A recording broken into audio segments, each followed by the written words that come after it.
ഹിന്ദിയിൽ സംസാരിക്കണമെങ്കിൽ നമുക്ക് ഒരുപാട് വാക്കുകളുടെ അർത്ഥം അറിയണം.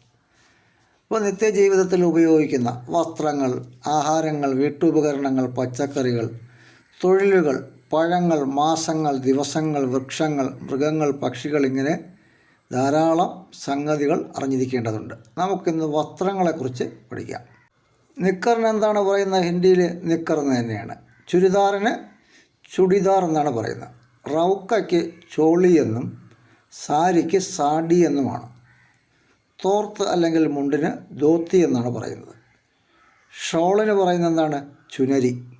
ലുങ്കിക്ക് പറയുന്നത് ലുങ്കി എന്ന് തന്നെയാണ്. ട്രൗസറിന് പറയുന്നത് ജാംകിയ. ഉടുപ്പിന് പറയുന്നത് കുർത്ത. പർദ്ദയ്ക്ക് പറയുന്നത് പർദ്ദ എന്ന് തന്നെയാണ്. ജൂബയ്ക്ക് ജൂബ എന്ന് തന്നെയാണ്. പൈജാമ പാജാമ എന്ന് പറയും. പാൻറ്റിന് പത്തലൂൻ എന്നാണ് പറയുന്നത്.